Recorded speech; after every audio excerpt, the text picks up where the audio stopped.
Hey guys, welcome back to my channel! Another day, another luto na naman. Kaya tara, samahan niyo ako. Let's go!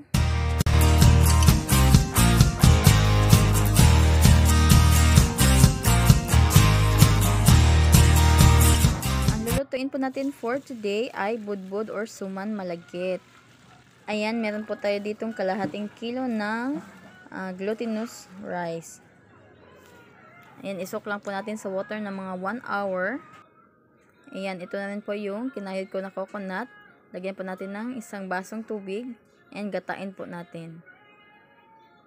Ayan, ilagay ko na sa pan yung unang gata. And maglalagay din po tayo dito ng 1 cup ng white sugar. And maglalagay din tayo dito ng salt, pampabalance ng lasa, and ginger, pang pabango. Ayan, haluin lang natin until ma-dissolve yung ating nilagay na white sugar.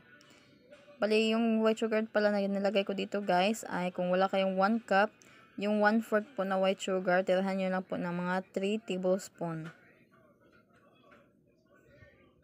Ayan, dissolve na siya and napakulo na natin. Pwede natin ilagay yung ating rice or glutinous rice. And yung glutinous rice po natin guys, ay nasok ko lang po ito ng mga 1 to 2 hours.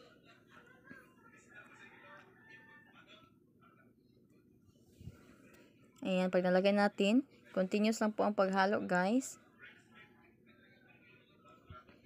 Until po ma-dissolve yung ating coconut milk.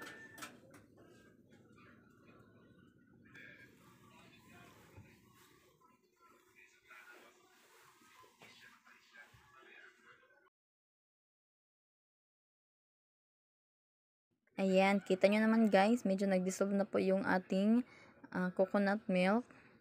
Yan, continuous lang po ang paghalo until wala na po itong sabaw.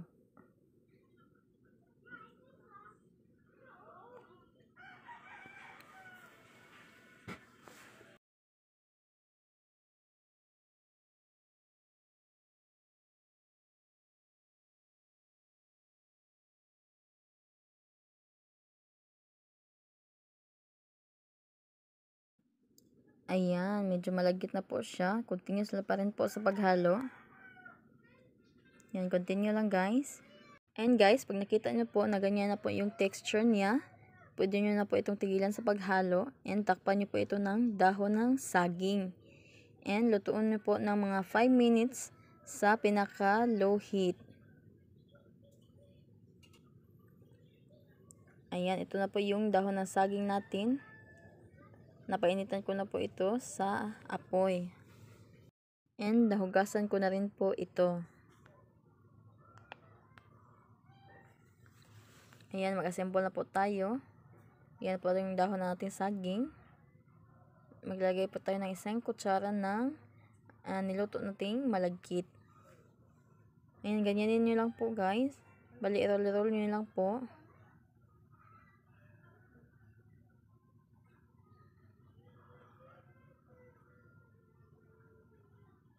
Yan, pag ganyan na po siya, lagay nyo po sa pinaka unahan.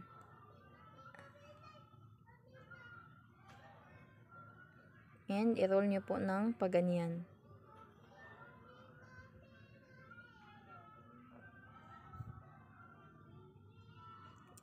Yan, pisatin nyo po yung magkabilang dulo. And i-fold nyo po yung magkabilang dulo. Ayan, okay na yan. Continuous lang po sa paggawa.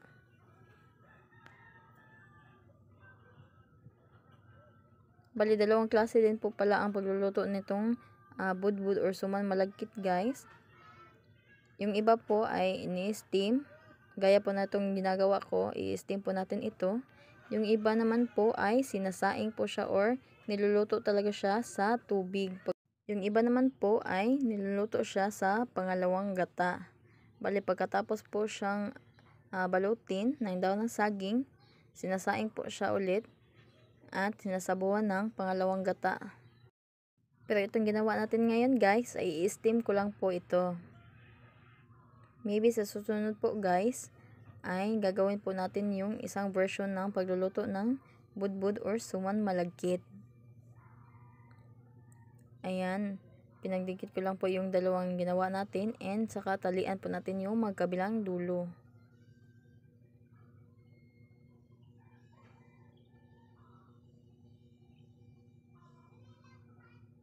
Yung ginawa kong pangtali dito guys ay dahon lang din po ito ng saging.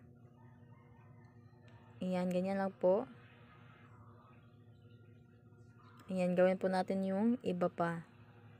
Sa half kilo po na pilit o glutinous rice na binili ko guys, ay nakagawa po tayo dito ng mga 24 pieces po. And yung nagastos ko po dito ay 53 pesos. And kung nagtataka kayo guys kung bakit yun lang yung nagastos ko, ay sa kadahilan ng ang binili ko lang dito ay yung glutinous rice and yung white sugar. Hindi na po ako bumili ng coconut kasi meron naman doon sa tiyahin ko. Nanghingi lang po ako ng isang coconut, yung small lang. And yung asin ay nasa bahay naman natin yan. Tapos yung ginger ay kinuha ko lang sa aking garden. Kaya po ang mura lang ng nagastos natin. Pero maaring magkaiba po tayo ng mga gastos guys, kaya hindi naman po natin alam kung magkapareha po ba tayo ng mga bilihin. Perfect po itong pangnegosyo guys. Kunti lang yung puhunan mo and marami ka nang magagawa. Ayan, continue lang po tayo sa pagbalot ng ating natitirang mixture.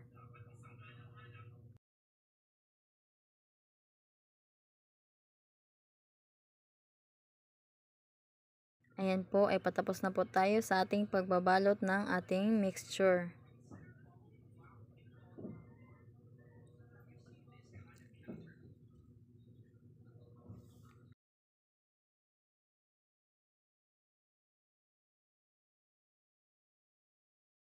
Ayan, okay na po ito. Pwede na po natin isa lang itong ating first batch. Kasi kukontinue pa natin gawin yung mga natitira nating mixture.